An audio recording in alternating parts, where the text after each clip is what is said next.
We've moved house, and for anyone who hasn't seen it yet, here is my new office.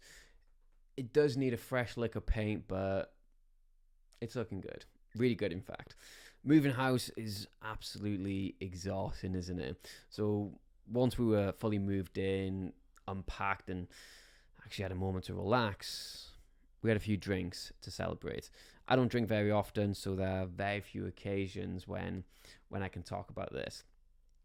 But this is one of those special occasions, a time to celebrate and an opportune moment to discuss alcohol.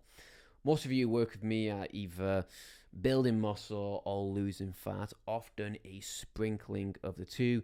So let's go through how alcohol might impact these endeavours. Firstly, how does alcohol affect fat loss? Well, alcohol contains 7 calories per gram, which means it's pretty calorie dense and not the most satiating of energy sources. A pint is approximately 239 calories, equivalent to 700 grams of broccoli.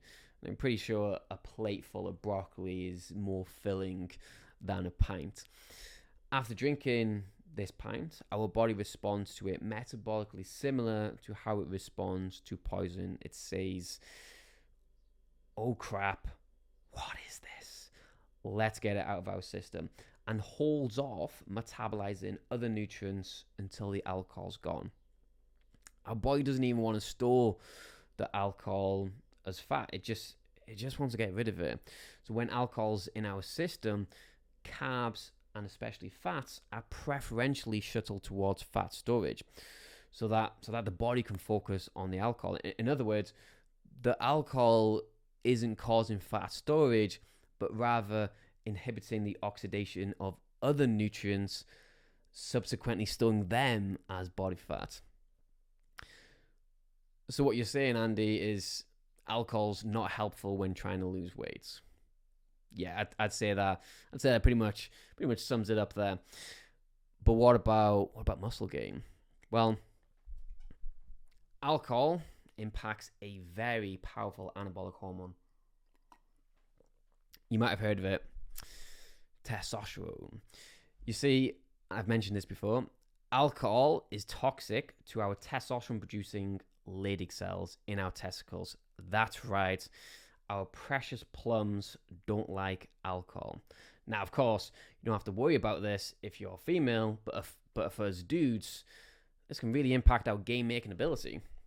It's no secret that if you have high testosterone levels, you won't have difficulty making gains. You can look at a set of dumbbells and get jacked, but if you have lower testosterone levels, making gains is much more challenging. With light drinking, so just a few drinks, testosterone levels are actually shown to increase. However, when we continue to knock them back or just drink far too often, our testosterone levels plummet, along with decreasing muscle protein synthesis and mTOR signaling. And when training, we'll see reduced muscle force production. So we just won't be able to push as much weight. And we'll even see an increase in fatigue. After drinking, I'm just constantly fatigued. So what you're saying, Andy, is that alcohol is not conducive to muscle building either. Yeah, that's fair to say.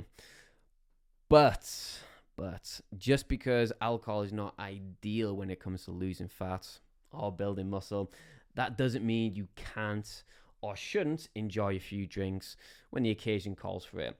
Like all things, the devil is in the dosage. Moderation is key.